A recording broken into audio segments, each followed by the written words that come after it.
High aspirant, আমি মোজাম্মেল হক। এডুসেন্টার চ্যানেলে তোমাদের সবাইকে ওয়েলকাম। আজকের এই ভিডিও ক্লিপে আলোচনা করব periodic classification of element. Already আমি এনসিইআরটি থেকে অনেকগুলো চ্যাপ্টার আলোচনা করেছি। ক্লাস 10-এর এক বই থেকে শুরু করেছিলাম। ক্লাস 10-এর অলরেডি চ্যাপ্টার, যেমন ফিজিক্সের অলরেডি 4টা চ্যাপ্টার কমপ্লিট হয়েছে, কেমিস্ট্রি থেকে কমপ্লিট করেছি এবং বায়োলজি থেকেও 2টো চ্যাপ্টার কমপ্লিট হয়েছে। যারা ভিডিও ক্লিপগুলো আগে দেখোনি তারা আগে অন্যান্য চ্যাপ্টারগুলো দেখে এটা সিকোয়েন্সিয়ালি দেখলে সুবিধা, তোমাদের বুঝতেই সুবিধা হবে। ওকে, তো আজকে সময় নষ্ট না করে শুরু করা যাক আজকের chapter, periodic classification of element.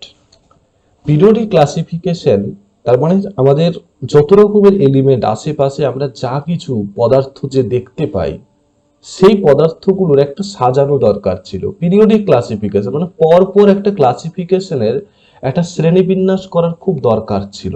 কেন? সমস্ত এলিমেন্টকে আমাদের প্রকৃতিতে যে এত রকমের এলিমেন্ট, যে অ্যাট প্রেজেন্ট যদি আমরা দেখি তাহলে এলিমেন্ট দেখতে পাবো যে বর্তমানে 118র মতো এলিমেন্ট রয়েছে আমাদের কাছে। তার মধ্যে 118টা এলিমেন্টকে যদি আমরা আলাদা আলাদা ভাবে পড়তে যাই তাহলে তাদের ধর্মগুলো, তাদের বিভিন্ন রকম বৈশিষ্ট্য, সেটা chemical properties and the physical properties, দুটো ব্যাখ্যা করা এবং কার কার সাথে রিঅ্যাকশন করে, এইগুলো সম্পর্কে কিন্তু আমাদের একটা বিশাল বড় তৈরি হবে এবং অনেকটা সমস্যা তৈরি হবে। এবং তার জন্য এই পিরিয়ডিক ক্লাসিফিকেশনটা করাটা খুব দরকার, যে এই 118টা এলিমেন্টকে আমরা আলাদা আলাদা ভাবে না জেনে আমরা কি করি, ক্লাসিফাই করে দিই। যে সিমিলার যেগুলো প্রপার্টিজ থাকবে তাদেরকে একটা ক্লাসে রেখে দিই। ওকে, তাহলে একই রকম প্রপার্টি। তার মধ্যে বলেছে যে আমাদের 118টা যে বর্তমানে আমরা প্রকৃতিতে এলিমেন্ট দেখতে পাই, তার মধ্যে 94 এলিমেন্ট হচ্ছে প্রাকৃতিক ভাবে ন্যাচারালি ওয়াকারিং, কিন্তু বাকি যে এলিমেন্টগুলো সেইগুলো হচ্ছে আর্টিফিশিয়ালি মানে কৃত্রিম ভাবে প্রস্তুত করা এলিমেন্ট। ওকে, তাহলে এটা বেসিক কনসেপ্ট। এবার এই এলিমেন্টগুলো আমাদের সাজানো কেন দরকার হলো, তাই বলছি যে ডিফারেন্ট এলিমেন্ট ডিসকভার্ড হয়, scientist gathered more and more information তাদের ধর্ম সম্পর্কে, এবং এই ধর্মগুলো বলছে difficult to organise about the element সম্পর্কে। তো তারা কি করলো, যে এই এলিমেন্টগুলোর যে ধর্ম আছে সেই ধর্মের ভিত্তিতে আমরা এদেরকে সাজানোর চেষ্টা করব। যেমন ধর্মের ভিত্তিতে এখানে যা সাজানোর চেষ্টা করব, যেমন suppose that making water out of the chaos, early attempt at the classification of the element. প্রথমে একটা একটা বিশৃঙ্খলা পরিস্থিতি যাতে সৃষ্টি না হয়, একটা ক্যাওস যাতে সৃষ্টি না হয়, তার জন্য আমরা সাজাতে শুরু করলাম।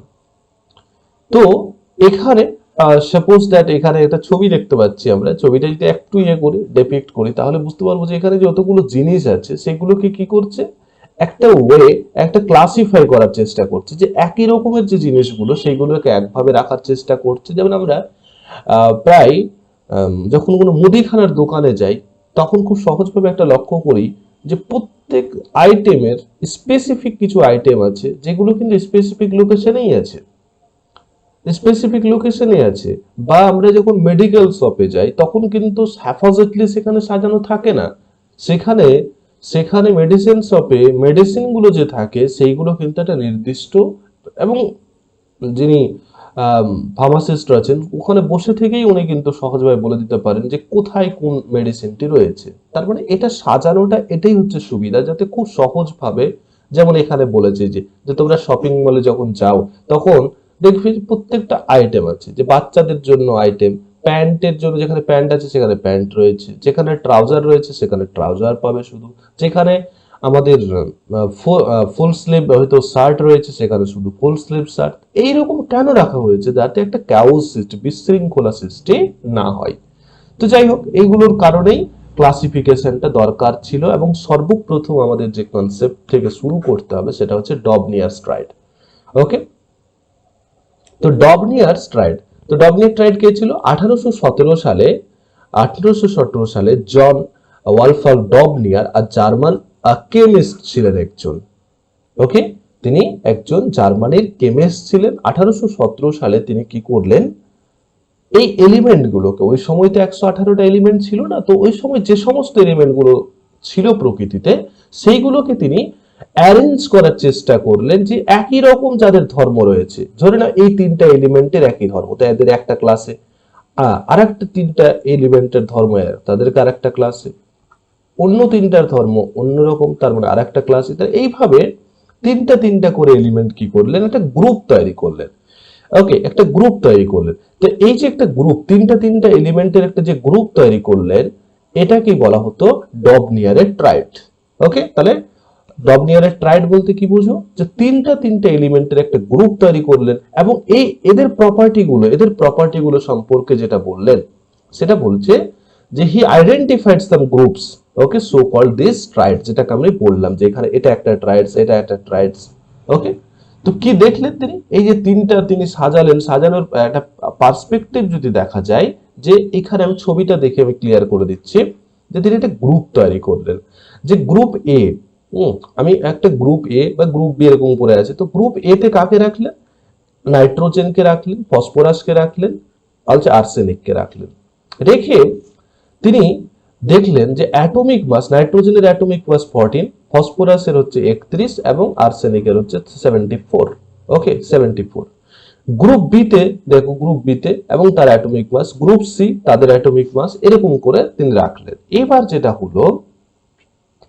এবার যেটা বলা হলো সেটা হচ্ছে ফাইন্ড দ্য গ্রুপ, যে এই দুটো এলিমেন্ট, এই দুটো এর যে অ্যাটমিক মাস, মানে 1 নম্বরের অ্যাটমিক মাস আর 3 নম্বরের অ্যাটমিক মাস, ওকে, 3 নম্বর, বলছে এই দুটোকে যোগ করে অলমোস্ট কার কাছাকাছি আসবে, তৃতীয় এলিমেন্টের অ্যাটমিক মাসের কাছাকাছি থাকবে।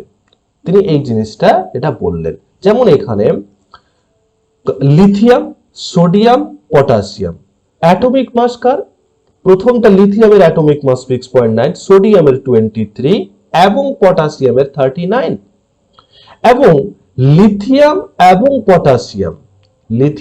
পটাশিয়াম যখন করলাম, যে দুটোকে যোগ করে যখন অ্যাভারেজ আমি 2 দিয়ে ভাগ করছি, মানে 6.9 প্লাস হচ্ছে আমার 39, তাহলে বাই 2 দিয়ে ভাগ করলে আমরা অলমোস্ট 23 এর কাছাকাছি একটা পাচ্ছি। এবং এখানে যতগুলো আছে সবগুলোই যদি আমরা প্রথমটা এবং তৃতীয়টা যোগ করে 2 দিয়ে ভাগ করে আমরা তৃতীয় এলিমেন্টটা পাবো।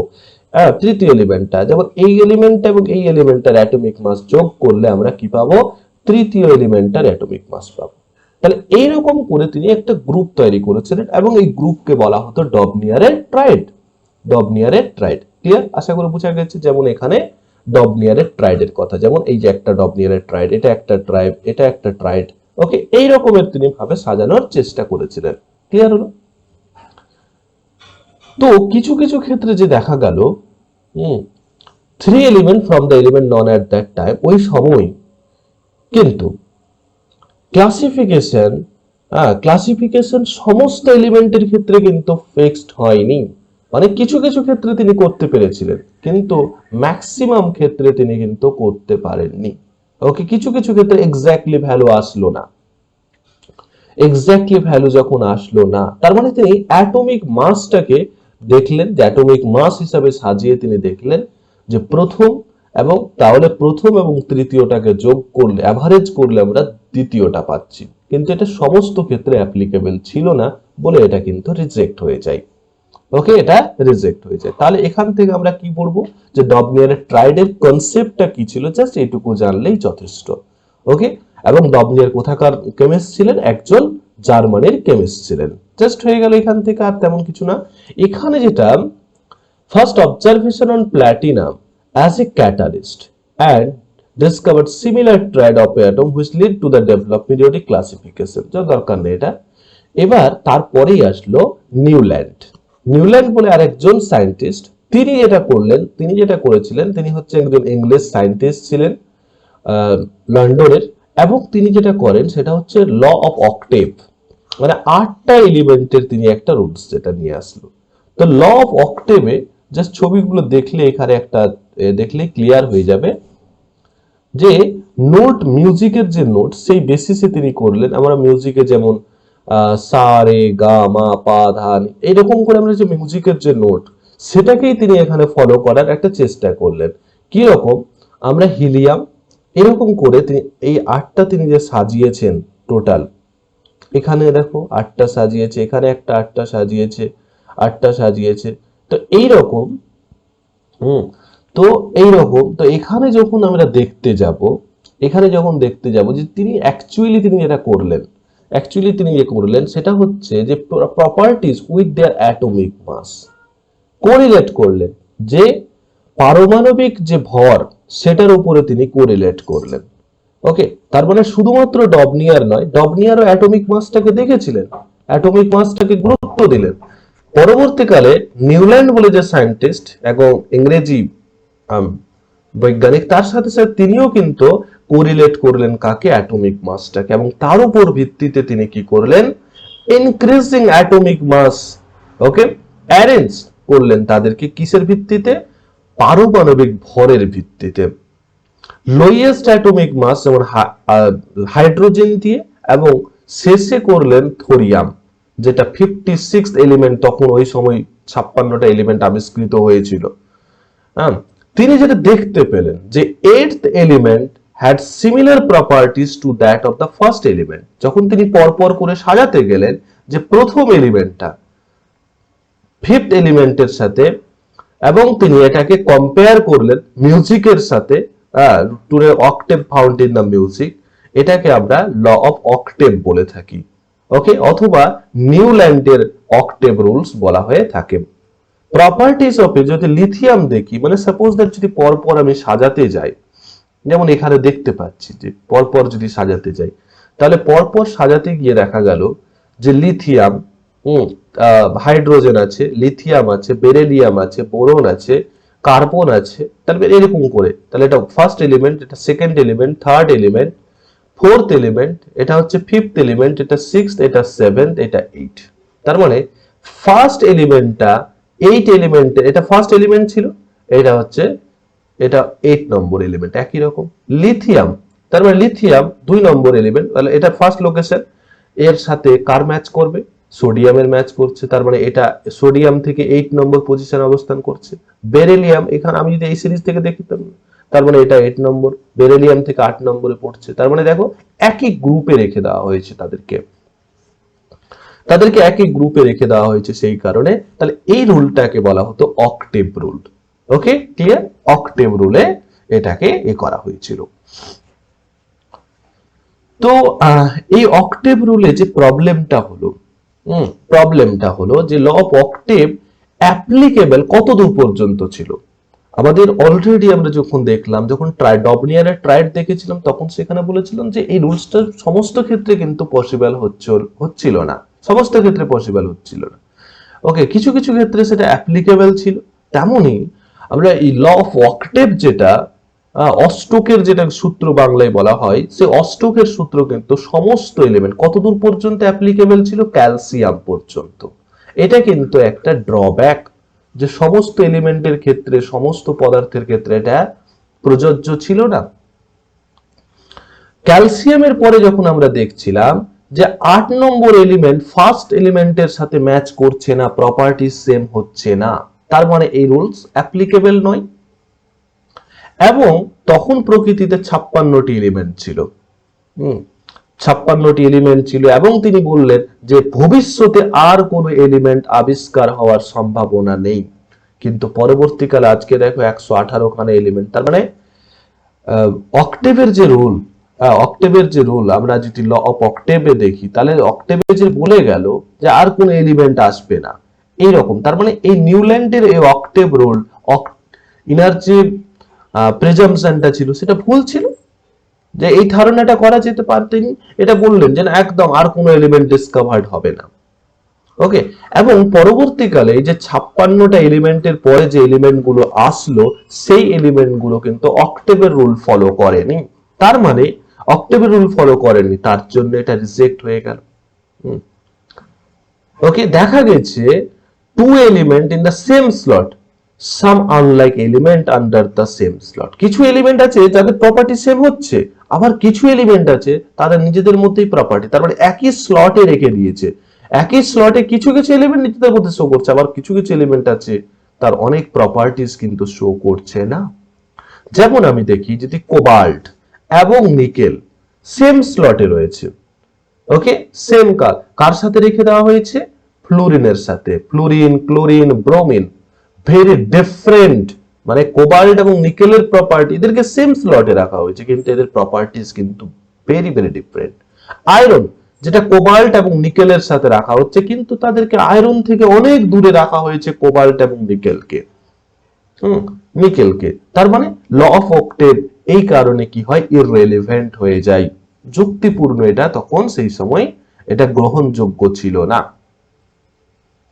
ওকে, এবং এই যে নিউল্যান্ডের অক্টেভ রুল এটা কিন্তু যারা হালকা যৌগ ছিল তাদের ক্ষেত্রেই, মৌলগুলোর ক্ষেত্রেই কিন্তু প্রযোজ্য ছিল। ওকে, তাহলে এবার পরবর্তীকালে making water out of the cows, তারপরে তাহলে এই যে সমস্যাগুলো তৈরি হলো, ডবনিয়ারের ট্রাইড, তারপরে অস্টোকের সূত্র আসলো, পরবর্তীকালে এটাকে পুরোপুরি সুন্দরভাবে সাজালেন মেন্ডেলিভ। মেন্ডেলিভ কিন্তু সুন্দরভাবে সাজালেন। তো নিউপ অক্টেভ রিজেক্ট হয়ে গেল, রিজেক্ট হয়ে মানে ট্রাইড তো অলরেডি রিজেক্ট হয়েছিল সেই সময়কার কনসেপ্ট হিসাবে, তারপরে মেন্ডেলিভ আসলো। তো এই ডিমিট্রি মেন্ডেলিভ একজন রাশিয়ান কেমিস্ট ছিলেন। আমরা তিনজন সায়েন্টিস্টের কথা বললাম, ডবনিয়ারের যিনি জার্মান সায়েন্টিস্ট ছিলেন, তারপরে নিউল্যান্ডের কথা বললাম যিনি ইংলিশ সায়েন্টিস্ট ছিলেন, এবং ইনি হচ্ছেন যে অ্যাকচুয়ালি মেন্ডেলিভ তিনি হচ্ছেন রাশিয়ান কেমিস্ট। তো রাশিয়ান কেমিস্ট এবং তার অবদান আজকে পিরিয়ডিক টেবিলে সব থেকে বেশি। তিনি যে এলিমেন্ট গুলোকে সাজিয়েছিলেন যে দেখো, arranged on the basis of their fundamental property, atomic mass and also on the similarity of a chemical। তাহলে আমাদের দুটো ডবনিয়ারের ক্ষেত্রে এবং নিউল্যান্ডের ক্ষেত্রে যেটা দেখানো হয়েছিল সেটা হচ্ছে অ্যাটমিক মাসটাকে, পারমাণবিক ভরটাকে দেখানো ওরা গুরুত্ব দিয়েছিল। মেন্ডেলিভ শুধুমাত্র পারমাণবিক ভর নয়, তার সাথে সাথে তাদের যে মৌলিক যে ধর্ম সেটার উপরে এবং কিছু রাসায়নিক ধর্ম আছে সেটার উপরে বেস্ট করে কিন্তু একটা টেবিল তৈরি করেন। এখানে মেন্ডেলিভ সম্পর্কে দিয়েছে যে মেন্ডেলিভ কোথাকার লোক ছিল, কি ছিল, ওকে, তো তার সম্পর্কে একটা ডিটেলস আলোচনা করেছে। তো এখানে যদি কেউ ইন্টারেস্টেড থাকে অবশ্যই পড়তে পারো, তার কারণ একটা মেন্ডেলিভ মানে কেমিস্ট্রি এর উপরে দাঁড়িয়ে রয়েছে বলা যেতে পারে, কেমিস্ট্রি বলছে ফিজিক্সটাই মানে এর উপরে দাঁড়িয়ে রয়েছে। তো 1834 সালে রাশিয়াতে তার জন্ম। জাস্ট আমি কয়েকটা পয়েন্ট বলে দেব। মেন্ডেলিভ তারপরে join university due to the effort of his mother, dedicating his investigation to his mother, he wrote, "She instructed with example, corrected with love, and traveled with me to place, spending her last resource and strength. She knew that with the aid of science, without violence, with love but firmness, all superstitious, untruth and errors can be removed." ওকে, তার মানে তার ক্ষেত্রে তার মা ছিল inspiration, just এই জিনিসগুলোই বলেছে। তো মেন্ডেলিভ যখন কাজ শুরু করে তখন 63টা মলিকিউল ছিল, 63টা মলিকিউল ছিল, তার মানে টোটাল এখন 118 খানা। যখন নিউল্যান্ড কাজ করছে তখন 56 খানা এলিমেন্ট, এবং নিউল্যান্ডের অবজারভেশনে ছিল যে 56টা এলিমেন্টই বর্তমান, এর বেশি আর এলিমেন্ট ভবিষ্যতে আসবে না। তো তিনি যেটা করলেন, যেটা পরীক্ষা করলেন যে অ্যাটমিক মাসের মধ্যে, অ্যাটমিক মাসের সাথে তাদের রাসায়নিক এবং ভৌত ধর্মগুলো, পদার্থের পারমাণবিক ভরের সাথে পদার্থের রাসায়নিক ও ভৌত ধর্মগুলো কিভাবে ম্যাচ করছে সেই জিনিসটাকে তিনি অবজার্ভ করেন, সেই জিনিসটাকে তিনি রিলেশনশিপটাকে প্রথম লক্ষ্য করেন। এবং রাসায়নিক ধর্মের মধ্যে যে এমন কেমিক্যাল প্রপার্টি যখন তিনি দেখলেন, যে তিনি Mendeleev concentrated on the compound formed by the element with the oxygen, যে অক্সিজেন এবং হাইড্রোজেনের সাহায্যে কি করে একটা যৌগ তৈরি করে, মানে পদার্থগুলো একটা যৌগ তৈরি করে, এবং সে হাইড্রোজেন এবং অক্সিজেনকে সিলেক্ট করলেন। তার কারণ, এটাকে সিলেক্ট করার কারণ তিনি তার বেসিসটাকে ধরেছিলেন, অক্সিজেন এবং হাইড্রোজেন এই দুটো বেসিসে কি করলেন তিনি পদার্থগুলোর যৌগ তৈরি করার ব্যাপারটাকে লক্ষ্য করলেন। কেন তিনি নিলেন? তার কারণ এই দুটো এলিমেন্ট মানে হাইড্রোজেন এবং অক্সিজেন এরা কোন ভেরি ভেরি রিঅ্যাক্টিভ, এরা খুব বিক্রিয়াশীল এবং খুব সহজেই ম্যাক্সিমাম মৌলের সাথে কি করে বা পদার্থের সাথে এরা যৌগ গঠন করে। ওকে, যৌগ। তাহলে formula of the hydride and oxide are formed by the element treated as one of the basic properties, এবং সেটাকেই ধরে নিলেন যে কেউ কেউ অক্সাইড তৈরি করলো, কেউ কেউ হাইড্রাইড তৈরি করলো, এবং সেই বেসিসেও তিনি কিন্তু একটা বেসিস তিনি পেলেন। তো তিনি কি করলেন, তার সময় 63টা মৌল ছিল, পদার্থ ছিল, 63টা মৌলের জন্য একটা কার্ড বানালেন, নাম্বার কার্ড বানালেন। ওকে, এবং প্রত্যেকটা কার্ডে প্রত্যেকটা মৌলের জন্য, প্রত্যেকটা পদার্থের জন্য এক একটা কার্ড বানালেন, এরকম এরকম তো তাসের মতো কার্ড, এবং কার্ডের পেছন দিকে তিনি লিখে দিলেন প্রত্যেকের ধর্ম of on element. Okay, write down সমস্ত ধর্মগুলো তিনি সেখানে করলেন। ধর্ম লেখার পরে সেটাকে সর্টেড আউট করলেন।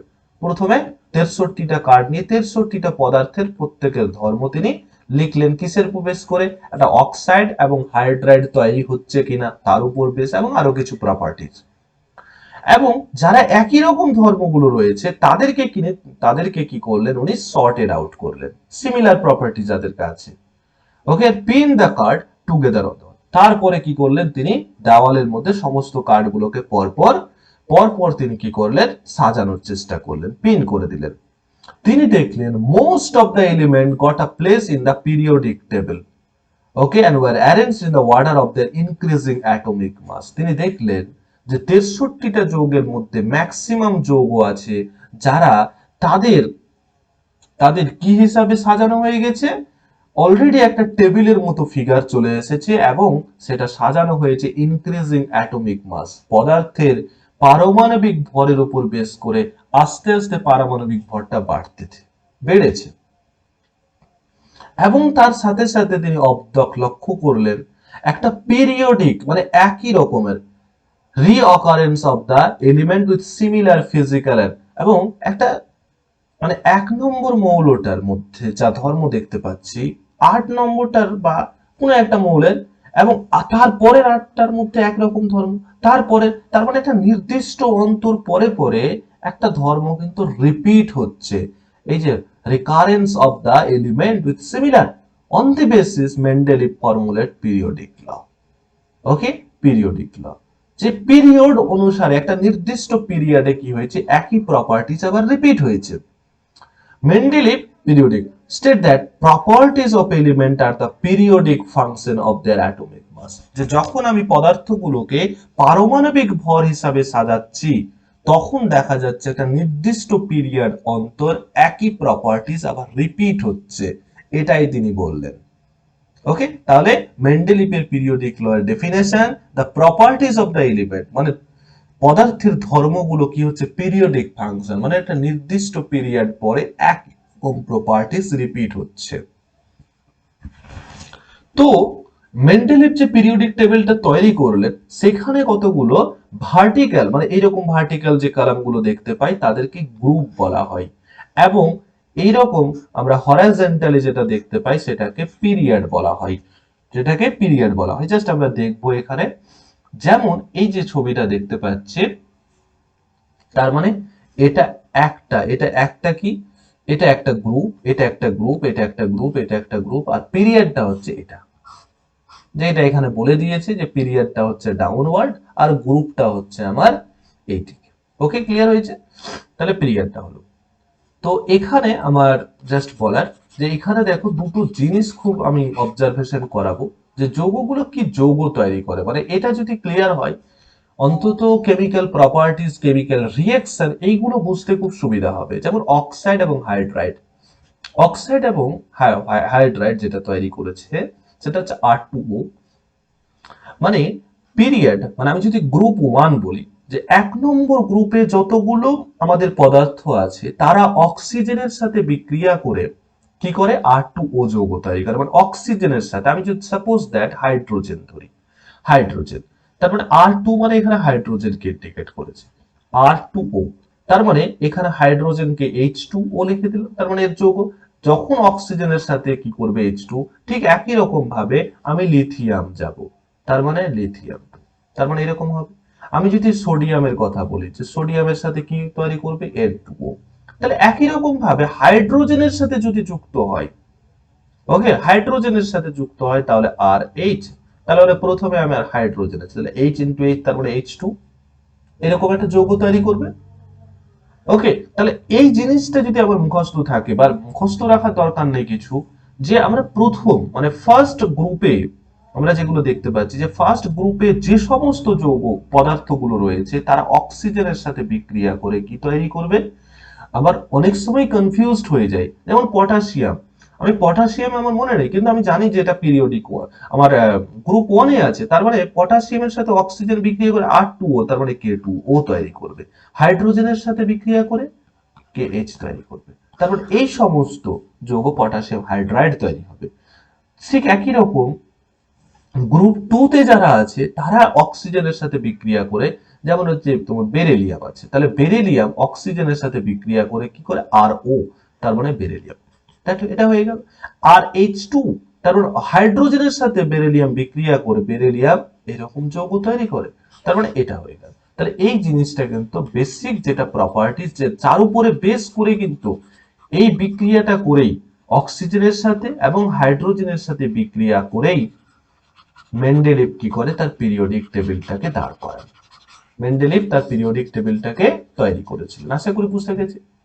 তো মেন্ডেলিভ যে পিরিয়ডিক টেবিলটা তৈরি করলো, সেই পিরিয়ডিক টেবিলে আমরা কি দেখতে পাচ্ছি, গ্রুপ, এটা 1 নম্বর গ্রুপ, এটা 2 নম্বর, এটা 3 নম্বর, 4, 5, 6, 7 এবং 8, ওকে 8 নম্বর, তাহলে 8টা গ্রুপ আমরা দেখতে পেলাম, এবং তার সাথে সাথে পিরিয়ড, পিরিয়ড যদি দেখি তাহলে পিরিয়ড এখানে দেখতে পাচ্ছি, এটা ফার্স্ট পিরিয়ড, এটা হচ্ছে second, third, fourth, fifth and sixth, okay 6টা পিরিয়ড আমরা দেখতে পাচ্ছি।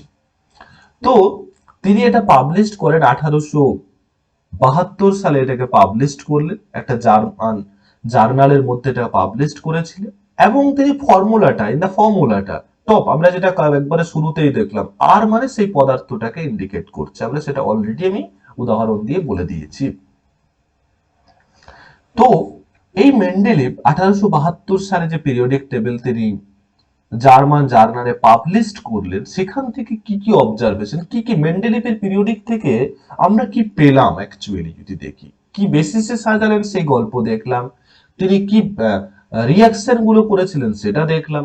তারপরে যদি দেখি স্লাইটলি যে গ্রেটার অ্যাটমিক মাস, সেটাকে তিনি প্লেস করেছিলেন যে তার থেকে যে হালকা সে কিন্তু আগে থাকবে লোয়ার অ্যাটমিক মাসটা, এবং এই সিকোয়েন্সটা তিনি ইনভার্টেড করলেন, সিমিলার যাদের প্রপার্টিজ আছে তাদের ক্ষেত্রে তিনি করলেন, যেমন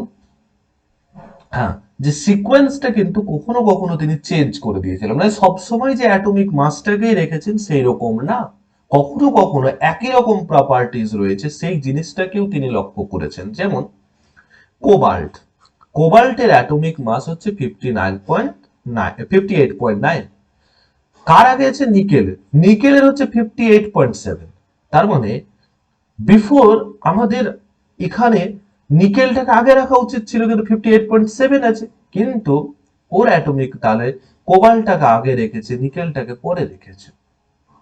ওকে, তাহলে এরকম আরো অনেকগুলো পদার্থ আছে যাদের কিন্তু শুধুমাত্র তিনি বলেছিলেন যে অ্যাটমিক মাস, কিন্তু তার সাথে সাথে আরেকটি কথা বলেছিলেন পিরিয়ডিক ফাংশন, যে নির্দিষ্ট পিরিয়ড পরে একই রকম কাজ করছে সেই যৌগগুলোকেও তিনি সেই পিরিয়ড অফ ফাংশনটাকেও মাথায় রেখেছিলেন। ওকে, তাহলে এবং মেন্ডেলিভের পিরিয়ডিক টেবিল দেখলে দেখা যাবে যে কিছু গ্যাপ থেকে গেছে, এই গ্যাপগুলো তিনি রেখেছিলেন কেন, সেটাকে তো পরপর সাজিয়ে দিতে পারতেন না, তিনি পরপর সাজানোর পরিবর্তে তিনি কি করেছিলেন, সেই জায়গাগুলোকে ছেড়ে গিয়েছিলেন, সেই জায়গাগুলোকে তিনি স্পেসটা রেখে গিয়েছিলেন, যে এখানে কোনো না কোনো মৌল আসবে, পদার্থ আসবে যার ধর্ম আমার কিন্তু এখন যেগুলো রয়েছে তার সাথে ম্যাচ করছে না, তিনি ওই স্পেস গুলো ছেড়ে যান, এবং স্পেস গুলো শুধু ছেড়ে যাননি, স্পেস আমরা যদি মেন্ডেলিভের পিরিয়ডিক টেবিলটা দেখি, মাঝে মধ্যে অনেক স্পেস ছাড়া রয়েছে, মানে অনেক স্পেস ছেড়ে রেখেছেন, তাহলে এই স্পেস গুলো যে ছেড়ে রেখেছিলেন আমি যদি এই মডেলের জায়গাটা দেখি, স্পেসটা ছেড়া রয়েছে, অনেক স্পেস তিনি ছেড়েছিলেন এবং তিনি দেখো আমি যদি সেই মেন্ডেলিভের অবজারভেশন দেখি যে শুধুমাত্র তিনি ছেড়ে দেননি, যেমন তিনি তাদের ধর্ম যে সংস্কৃতে নিউমারেল করলে যে একা one to the name preceding element in the same group, যে হয়তো একটা জায়গাতে ছাড়বে এবং সেখানে একটা ইনস্ট্যান্সের কথা বলছে যে for instance scandium, gallium, germanium, পরবর্তীকালে এরা কিন্তু স্ক্যান্ডিয়াম, গ্যালিয়াম, জার্মেনিয়াম সে মেন্ডেলিভের সময় আবিষ্কৃত হয়নি। ওকে, পরবর্তীতে আবিষ্কার, কিন্তু হ্যাভ প্রপার্টিজ যে একা বোরন, একা অ্যালুমিনিয়াম, একা সিলিকন এদের সাথে কিন্তু অনেকটাই ম্যাচ করে গেছে।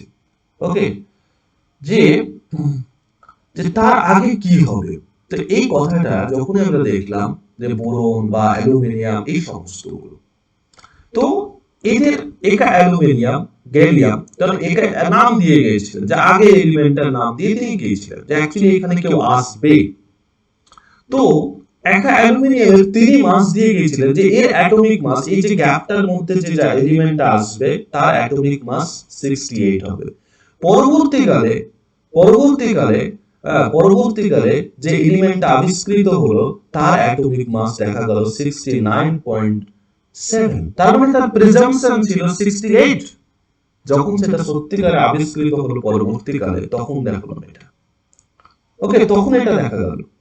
ওকে, গ্যালিয়ামের ক্ষেত্রে একই রকম যে একা অ্যালুমিনিয়াম, এবং ওরা ফর্মুলা করবে E2, মানে তারা বিক্রিয়া করবে অক্সিজেনের সাথে, বিক্রিয়া করে E2O3 তৈরি করবে। দেখো গ্যালিয়াম কি করলো, ওকে, গ্যালিয়াম এটা বিক্রিয়া করে তৈরি হাইড্রাইড, মানে ক্লোরাইডের সাথে বিক্রিয়া করে এটা তৈরি করবে। দেখো যেটা ক্লোরাইডের সাথে, তার মানে তার প্রিজাম্পশনটা কত অ্যাকুরেট ছিল, জাস্ট এই জিনিসটাকে বোঝানোর জন্য এই চারটা বলা। এরকম অনেক এলিমেন্ট তিনি বলে গেছেন, তার জায়গাটাকে তিনি পূর্ণ করে জানেন, তিনি জানতেন যে এখানে কেউ না কেউ আসবে। শুধুমাত্র তা না, তিনি প্রিজাম্পশন করে গিয়েছিলেন যে এখানে যে এলিমেন্ট আছে তার ধর্ম এইগুলো হবে, যেমন আমরা এর ক্ষেত্রে গ্যালিয়ামের ক্ষেত্রে দেখলাম। ওকে, তার মানে এই এভিডেন্সটা এটা প্রমাণ করে যে শুধুমাত্র অবজারভেশন নয়, তিনি অ্যাজাম্পশনটাও করেছিলেন যে কি হতে পারে। হ্যাঁ, এই যেটা পরবর্তীকালে যখন আবিষ্কৃত হলো তখন দেখা গেল যে বিশাল আবিষ্কার যেটা করতে পারি। অ্যাকসেপ্ট পিরিয়ডিক, মানে মেন্ডেলিভ ওই সময় it was the extraordinary success led chemists not accept this periodic table, recognize originator of the, পরবর্তীকালে যখন এটাকে মডিফাইড করা হলো, নোবেল গ্যাস যেমন helium, neon, argon mentioned in the main as a context before this gas very late, পরবর্তীকালে কিন্তু গ্যাসগুলো তো অনেক পরে আবিষ্কৃত হয়, আমাদের প্রকৃতিতে আসে, যেগুলো আমাদের প্রকৃতিতে খুব কম পরিমাণে প্রেজেন্ট রয়েছে। ওকে, পরবর্তীকালে এই গ্রুপের মধ্যে উইদাউট ডিস্টার্বিং তাকে এক্সিস্ট করা গিয়েছিল। One of the strength Mendeleev was that this gas were discovered they could be placed in a new group without disturbing, যে অন্য কোন গ্রুপকে যখন পরবর্তীকালে নতুন একটা গ্রুপ ক্রিয়েশন হলো কিন্তু অন্য কোন গ্রুপটাকে ডিস্টার্ব না করে, তার মানে তার যে টেবিল ছিল সেটা কতটাই তার রিসার্চের প্রতি, তার অবজারভেশনের প্রতি দৃঢ় থাকলে এই কাজটা সম্ভব হয়। মেন্ডেলিভের কিন্তু মেন্ডেলিভের আমরা তো এতক্ষণ ভালো কথা বললাম, কিন্তু প্রত্যেকটা জিনিসের একটা লিমিটেশন থাকবে। সায়েন্স থাকলেই মানে তার ড্রব্যাক অবশ্যই থাকবে, ড্রব্যাক নয়, সায়েন্সের কখনো ড্রব্যাক শব্দটা আমরা ব্যবহার করি না বা হয় না, এটা ড্রব্যাক নয়। তিনি যে অবজার্ভ করেছিলেন সেটা তিনি করে গেছিলেন, এটাকে ড্রব্যাক কিছু হয় না। তো সেখানে আমরা যেগুলো পাইনি, যে জিনিসগুলো কি কি পাইনি, পাইনি যে জিনিসগুলো সেটা হচ্ছে লিমিটেশন অফ মেন্ডেলিভ ক্লাসিফিকেশন। তার মধ্যে যেটা যে পয়েন্টটা ইম্পর্টেন্ট সেটা হচ্ছে electronic configuration of the hydrogen resembles that of alkali metals like alkali metals আমরা জানি অলরেডি, মেটাল যখন পড়িয়েছি তখন এখানে অ্যালকালি মেটাল সম্পর্কে আলোচনা করেছি। হাইড্রোজেনের ইলেকট্রনিক কনফিগারেশন সে কি করছে অ্যালকালি মেটালের মতো, যেমন alkali metal hydrogen combine with halogen, oxygen, sulphur এদের সাথে মিলে কি করছে, having similar formula so as the formula, যেমন এখানে যে হাইড্রোজেনের মতো কম্পোনেন্ট হাইড্রোজেনের সাথে ছিল তারা কি করছে একই রকম ভাবে, যেমন এখানে দেখতে পাচ্ছি কম্পাউন্ড অফ সোডিয়ামের এরা কম্পাউন্ড তৈরি করেছে, তাহলে সোডিয়ামের কম্পাউন্ড তো এই ক্ষেত্রে দেখব যে হ্যালোজেন মানে যতগুলো আমরা মৌল বলবো halogen hydrogen also exist as a diatomic molecule, মানে দুটো ফর্মে রয়েছে। কখনো কখনো মেটালসের সাথে আবার নন মেটালসের সাথেও বিক্রিয়া করছে, নন মেটালসের সাথেও বিক্রিয়া করছে। যে হ্যালোজেন এবং হাইড্রোজেন এইগুলো কিন্তু শুধুমাত্র এক রকম নয় যে শুধু মেটালসের সাথে বিক্রিয়া করবে এরকম কোনো ব্যাপার নেই। ওকে, তার মানে এটা একটা পিরিয়ডিক মানে ইলেকট্রনিক যে কনফিগারেশন সেই বেসিসে আমরা যদি দেখতে যাই যে সব সময় একই রকম যৌগ, যে আমরা ইলেকট্রনিক কনফিগারেশনে কি দেখি যে একটা মৌলের ইলেকট্রন বেশি হয়ে গেছে সে অন্যকে দিয়ে দিচ্ছে, তাহলে এই জিনিসটা। তো no fixed position can be, যে হাইড্রোজেনের জন্য কোনো নির্দিষ্ট পজিশন দেওয়া হলো না, তাহলে হাইড্রোজেনের জন্য ফার্স্ট লিমিটেশন যেটা যে হাইড্রোজেনের পজিশন ফিক্স ছিল না, যেটা সবথেকে ধাঁধার প্রশ্ন যে পিরিয়ডিক টেবিলে assign correct position of hydrogen, যে কোন পজিশনে, কখনো এখানে লিখেছেন আবার কখনো, তাহলে যদি হাইড্রোজেনের 1 নম্বর পজিশন পরবর্তীকালে, কেন তার কারণ হাইড্রোজেন যখন পরবর্তীকালে যে আইসোটোপ আবিষ্কৃত হলো, আইসোটোপ পরবর্তীকালে এবং classification of the element, let us recall the isotope of element, যে আমরা জানি হাইড্রোজেনের 3টা আইসোটোপ রয়েছে। কি কি আইসোটোপ রয়েছে? H1 ওকে, আমার H12 আর হচ্ছে আমার প্রোটিয়াম, ডয়টেরিয়াম, ট্রাইটিয়াম, এই 3টা আইসোটোপের কথা আমরা জানি যে এটা, কিন্তু তিনি মানে মেন্ডেলিভের আরেকটা লিমিটেশন ছিল, সেটা হচ্ছে হাইড্রোজেনের পজিশন তো তিনি দিতে পারেননি, তার থেকে বড় কথা যে তিনি আইসোটোপ সম্পর্কে কোনো ধারণা দেননি। মেন্ডেলিভের পিরিয়ডিক টেবিলে আইসোটোপের কোনো কনসেপ্ট নেই, এটা আরেকটা লিমিটেশন বলা যেতে পারে। ওকে, যেমন ক্লোরিনের আইসোটোপ, যেমন এই ক্লোরিনের 35 এবং 37 দুটো আইসোটোপ রয়েছে, হাইড্রোজেনের 3টা আইসোটোপ রয়েছে। তো এই আইসোটোপ সম্পর্কে কিন্তু ধারণা ছিল না। ওকে, এবার আইসোটোপের ব্যাপারটা দেখলাম, আইসোটোপের যেহেতু চ্যালেঞ্জ, যে আইসোটোপটা ডিসকভার হওয়ার পরে মেন্ডেলিভের পিরিয়ডিক টেবিলে কিন্তু একটা প্রবলেম দাঁড়ায়। কেন আইসোটোপের কথা তিনি বলেননি, আইসোটোপের কথা তিনি মাথায় রাখেননি। প্রবলেম যেটা দাঁড়ায় সেটা হচ্ছে অ্যাটমিক মাস, যে do not increase in a similar manner going from the one element to next.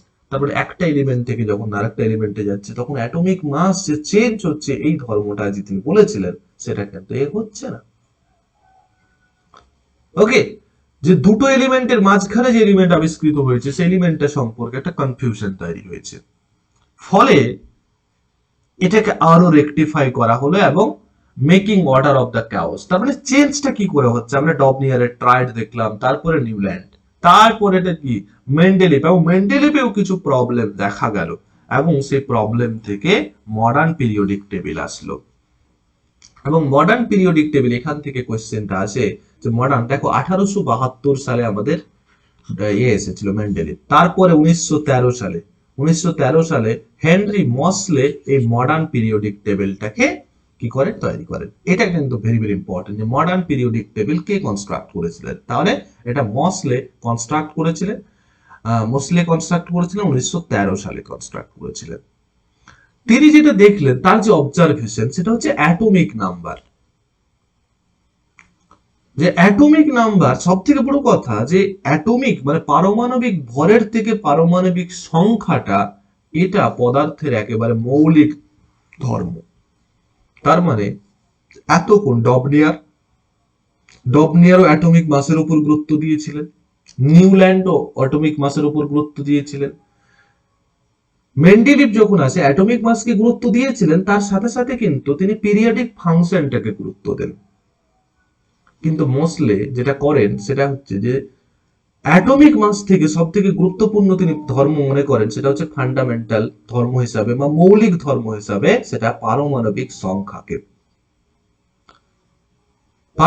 সংখ্যাকে যে তিনি কি করেছিলেন অ্যাটমিক নাম্বার, যে মডার্ন যে পিরিয়ডিক টেবিল তার জন্য অ্যাটমিক নাম্বারটাকে তিনি জোর দেন এবং সেই হিসাবে তিনি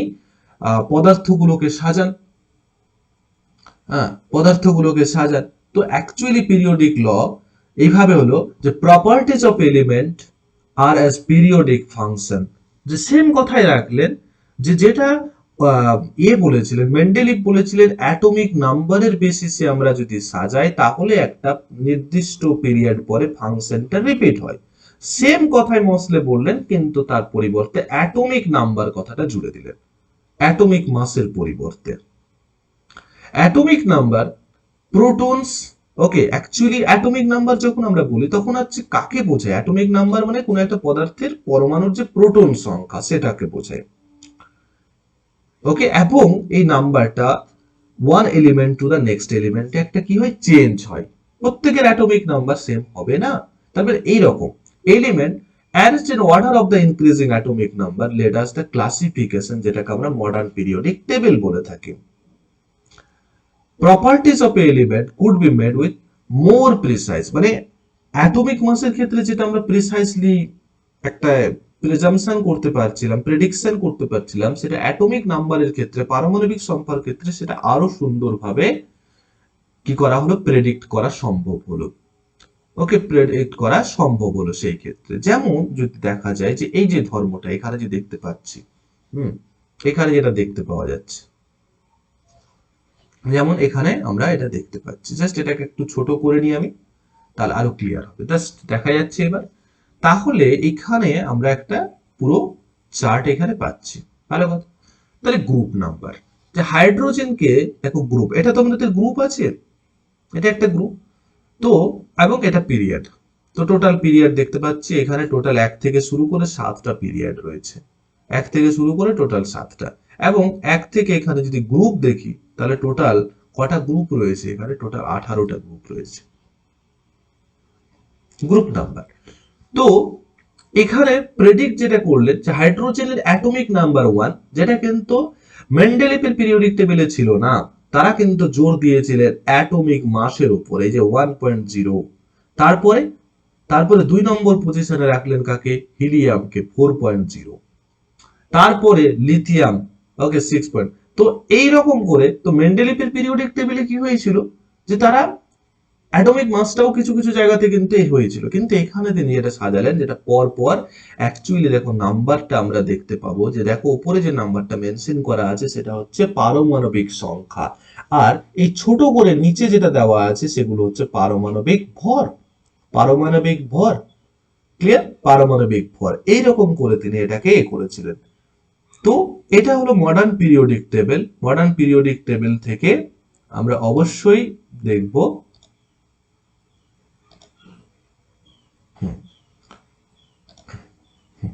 তো মডার্ন পিরিয়ডিক টেবিল,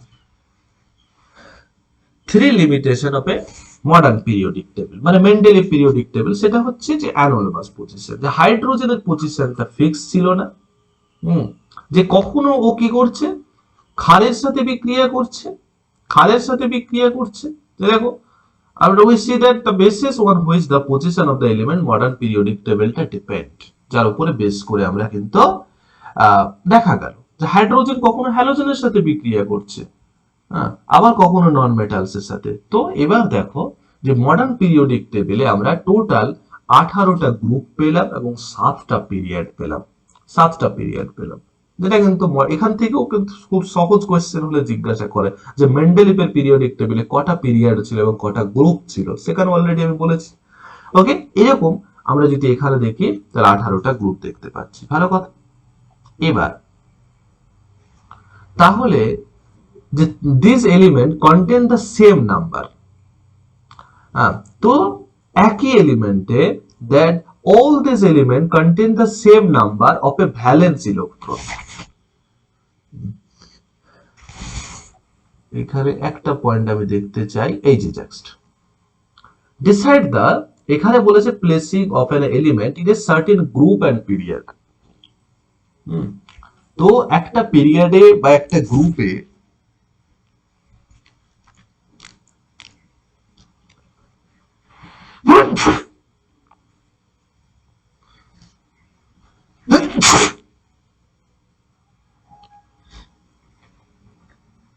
একটা পিরিয়ড অথবা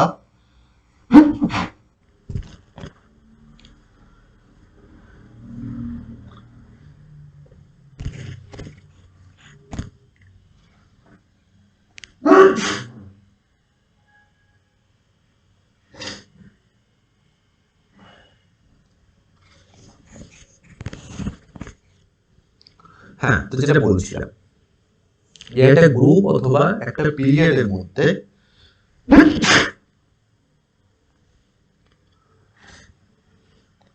যখন এলিমেন্ট গুলো পরপর সাজানো হয়, যখন এলিমেন্ট গুলোকে পরপর সাজানো হয়ে থাকে তখন যে ঘটনাটা হয় সেটা হচ্ছে যে তাদের ভ্যালেন্স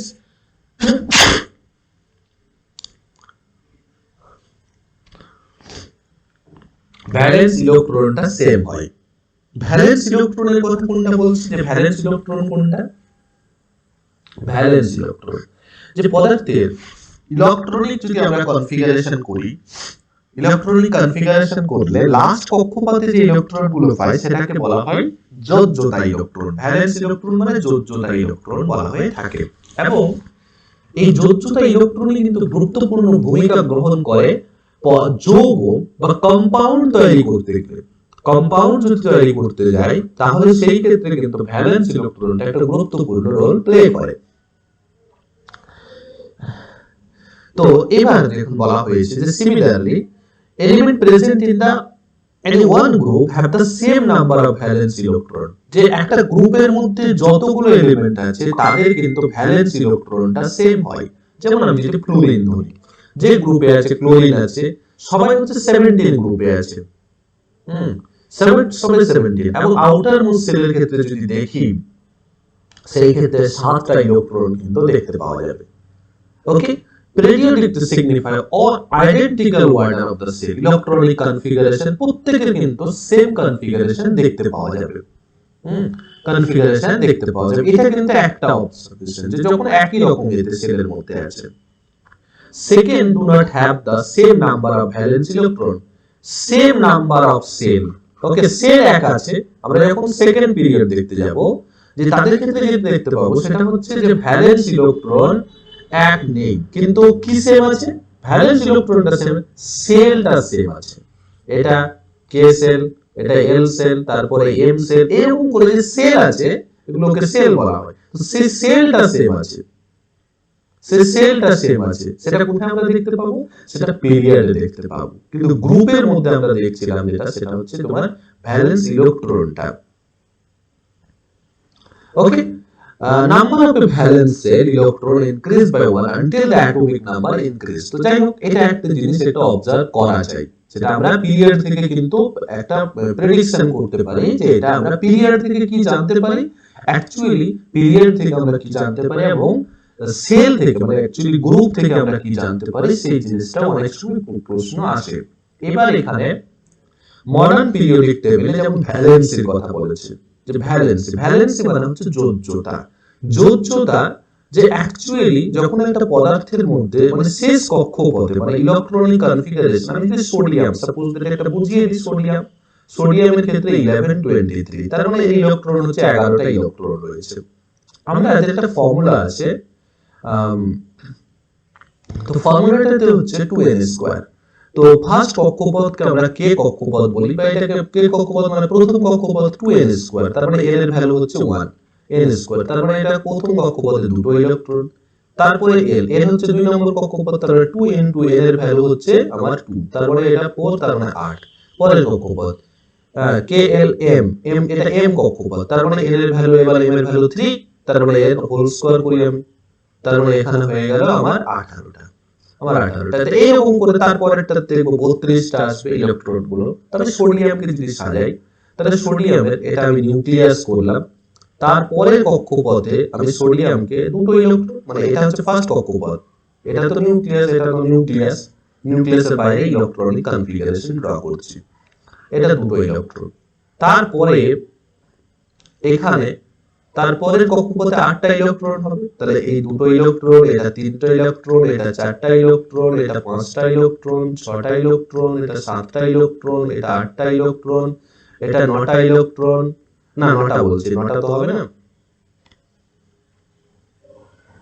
9টা, 8টা ইলেকট্রন করলাম, 8টা ইলেকট্রন, তাহলে দুইটা এখানে প্রথম কক্ষপথে, দ্বিতীয় কক্ষপথে এটা, এবার তৃতীয় কক্ষপথে আমি আরেকটা ইলেকট্রন আমাকে ড্র করতে হবে, তাহলে তো টোটাল 11টা ইলেকট্রন হলো। এই যে টোটাল 11 খানা, এটা সোডিয়াম, এটা কার স্ট্রাকচার, সোডিয়ামের ইলেকট্রনিক কনফিগারেশন। এই যে শেষ লাস্ট কক্ষপথে যেটা ইলেকট্রন আছে সেটাই হচ্ছে সেই পদার্থের যোজ্যতা, সেই পদার্থের যোজ্যতা। ওকে, সেই পদার্থের যোজ্যতা। এবং যখন এটা যৌগ তৈরি করে এই একটা ইলেকট্রন কি করে দিয়ে দেয়। যেমন ক্লোরিনের সাথে যৌগ তৈরি করলে ক্লোরিনের শেষ কক্ষপথে 7টা ইলেকট্রন আছে, তাহলে এই একে একটা দিয়ে দেবে, তার মানে এই 8টা হয়ে যাবে। এবং এরও দেখো শেষ কক্ষপথে তখন এই তৃতীয় কক্ষপথটি আর থাকবে না। অ্যাটমিক সাইজ, এবার এই অ্যাটমিক সাইজটাও কিন্তু নির্ভর করে। অ্যাটমিক সাইজ মানে হচ্ছে এই যে যৌগটা আছে, এই যৌগটা এখানে নিউক্লিয়াস, নিউক্লিয়াস থেকে আমার নিউক্লিয়াস থেকে যে শেষ কক্ষপথ আছে, নিউক্লিয়াস থেকে শুরু করে আবার শেষ কক্ষপথ পর্যন্ত, নিউক্লিয়াস থেকে শুরু করে আবার এখান থেকে শুরু করে আবার শেষ কক্ষপথ পর্যন্ত আমার এই যে গোল করে একটা ফিগার আমি দেখতে পাচ্ছি, অ্যাকচুয়ালি কি বোঝায়? রেডিয়াসটাকে বোঝায় অফ অ্যান অ্যাটম। তাহলে এই যে গোল করে একটা চক্রের মতো এটা তৈরি হয়েছে, এই পুরো ফিগারটা যদি এর মধ্যে আমি করে দিই তাহলে এটা হচ্ছে কি atomic size. Atomic size. Okay, distance between the centre and the nucleus. Okay, outermost shell, মানে আমি যেটা বলতে চাইছি যে এখান থেকে শুরু করে এখান পর্যন্ত যদি এটা আমি ব্যাসার্ধ ভাবি এবং এই ব্যাসার্ধ বরাবর যে একটা সার্কেল তৈরি হচ্ছে সেটাই হচ্ছে এই পদার্থের অ্যাটমিক সাইজ। এবার এখান থেকে কোয়েশ্চেন আসে, কোয়েশ্চেন আসে যেটা সেটা হচ্ছে যে অ্যাটমিক সাইজটা যদি পিরিয়ড বরাবর উপর থেকে নিচে আসি বা আমি গ্রুপ বরাবর যদি একটা সাইড থেকে পরের দিকে যাই তাহলে এর অ্যাটমিক সাইজটা বাড়বে না কমবে? অ্যাটমিক সাইজটা বাড়বে না কমবে? যেমন আমি এখানে দেখানো হয়েছে যে অ্যাটমিক সাইজ পিরিয়ডিক 2 এলিমেন্ট, 2 নম্বর পিরিয়ডে যে এলিমেন্ট গুলো রয়েছে যেমন বোরন রয়েছে, বেরিলিয়াম রয়েছে, অক্সিজেন রয়েছে, নাইট্রোজেন রয়েছে, দেখো এদের অ্যাটমিক সাইজটা বোরনের ক্ষেত্রে 88, বেরিলিয়ামের ক্ষেত্রে 111, অক্সিজেনের ক্ষেত্রে 66, এইরকম করে। তো এদেরকে সাজাতে বলেছে, এদেরকে সাজাতে বলেছে কিসের বেসিসে? অ্যাটমিক সাইজের বেসিসে আমাকে সাজাতে বলেছে। তো এখানে তাহলে তুমি দেখতে পাবে যেটা অবজারভেশন বলছে যে অ্যাটমিক রেডিয়াস ডিক্রিজ হবে, মানে অ্যাটমিক রেডিয়াস কমলে অ্যাটমিক সাইজ কমবে। Moving from left to right along period, যখন একটা পিরিয়ডের মধ্যে, যখন একটা পিরিয়ডে তুমি লেফট সাইড থেকে মানে এই দিক থেকে এই দিকে যাবে তখন কি হবে? অ্যাটমিক সাইজ কমবে। ওকে, কমবে।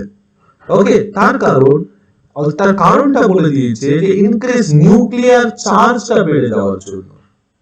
হ্যাঁ, অ্যাটমিক বলছে রেডিয়াসটা কমবে, রেডিয়াসটা কমবে তার কারণ অ্যাটমিক চার্জটা কি হচ্ছে? বেড়ে যাচ্ছে। ওকে, অ্যাটমিক চার্জটা যখন বেড়ে যাবে তার মানে হচ্ছে ইলেকট্রনকে কাছাকাছি টানছে, ইলেকট্রনকে কাছাকাছি টানছে, তার মানে ওর সাইজটা অটোমেটিক্যালি কি হচ্ছে? ছোট হয়ে যাচ্ছে।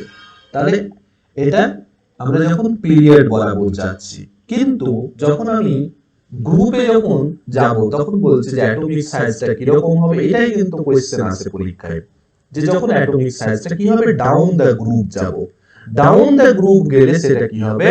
অ্যাটমিক সাইজ বলছে বাড়বে।